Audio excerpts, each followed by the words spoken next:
Hello, Mr. Dusome, and welcome to the Bennett's Winter Wonderland, the backyard bar that's been put away for the winter, but it's open now.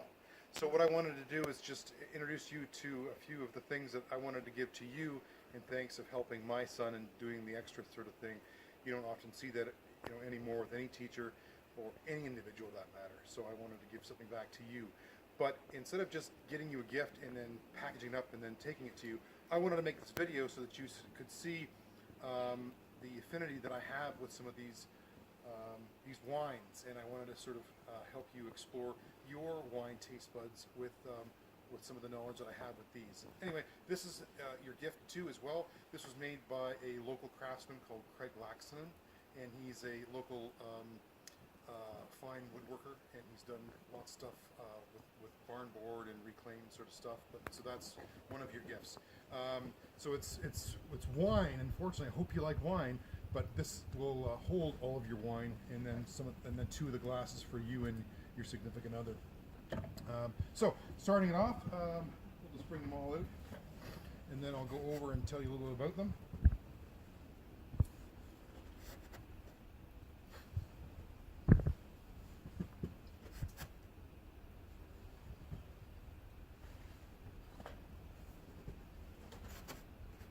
So I've done a red and white flight pairing for you. If I had more time, I could have made you a charcuterie board to go with this, but unfortunately I didn't. So we've got three awesome whites that are sort of true to Sam and myself, and then three reds that are also amazing.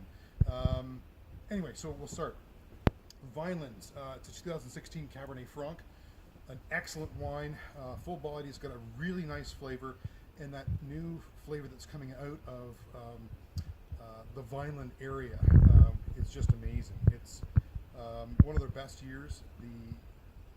About 20 years ago, 30 years ago, when they first started their vines there, they brought them all over from France, and they've really matured actually in just the last 6 years. And when I had a restaurant in town, I tried to feature some of the local wines from Prince Edward County and Niagara Peninsula, but they're not like they are today. They've really grown.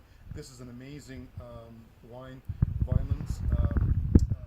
We've been there several times, stayed on the property. There's a cottage that you can stay there. You can actually rent a house that nests right on the back of the vineyard itself. So some of the vines there now are about 40 years, so you can really taste the maturity, especially in this Cab Franc. That's quite complex. It's really nice. So we'll put it right here. That's our number one. We'll go over here to actually my favorite Ontario vineyard, and that's Featherstone. Featherstone is really an amazing little vineyard in the Niagara Peninsula. Again, actually right down the street from Vineland, so it almost has a very similar flavor. So I paired a white one this time, and this is an amazing story. So Featherstone is a husband and wife team. They've been, creating wine since I believe the early 70s, and they've won awards all over the planet. But this is a really special wine. This is the Featherstone Phoenix. And one of the things that I think is really cool about the vineyard is that they do everything sort of old school. So they don't have bangers to scare away the birds, but the wife is a falconer. So she actually keeps falcons to chase away the birds that are eating the fruit. And you'll notice that on all the bottles they have birds of prey, and that's the reason why, and another reason why they call it Featherstone. But the Phoenix is a really important thing to me because about 8 years ago they went and they bought a bunch of Gershner vines to sort of start that sort of trend in southern Ontario, and they spent so much money that almost bankrupted them. And the really sad thing is that there was an early frost that year, and all their plants died. And then they tried to, as best they could, throughout, when the weather got warm again, to help bring them back to life. They didn't. They all died.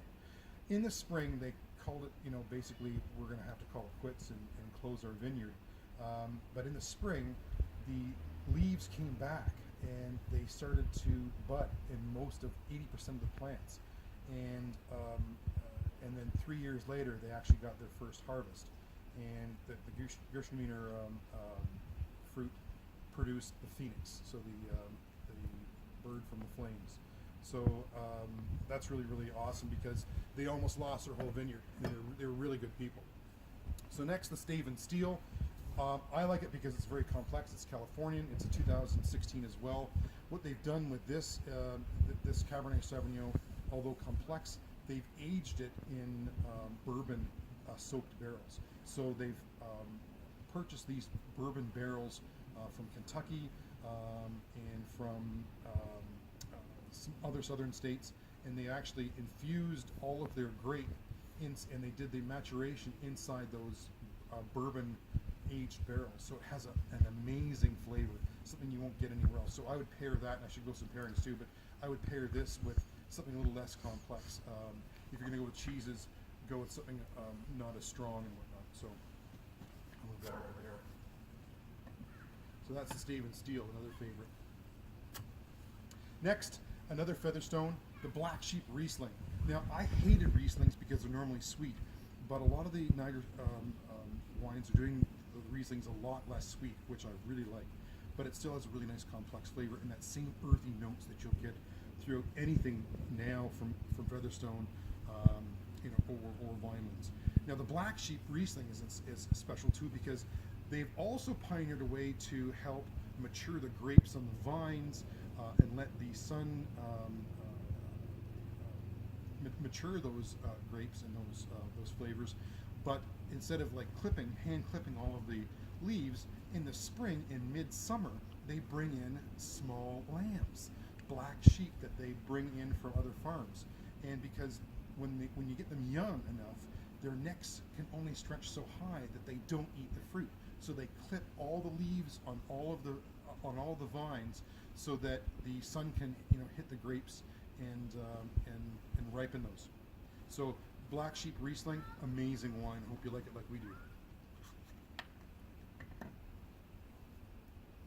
Let's see if that's going to fit. Yeah, it will. Good. Now the last in the red, another Featherstone, the Cab Franc.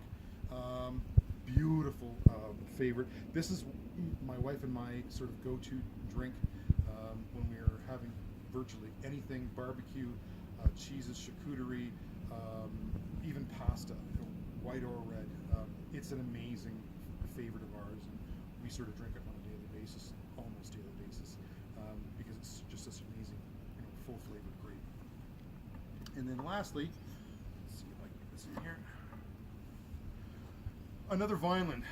It's a Chardonnay. It's an unoaked Chardonnay, so it's a lot crisper. They do it in stainless barrels as opposed to having it in a French oak, where it gives that sort of oaky sort of texture. So this is really clean, so it's really good as a summertime sort of really refreshing wine. Great with pastas, excellent with fish. Sushi, we drink this a lot with that as well. So that's the 2017 Chardonnay unoaked from Vinelands. So thank you very much for taking care of our little guy. Hope we can take care of you a few nights, with some food. And Sam and I really hope you enjoy it. Thank you, and Merry Christmas to you.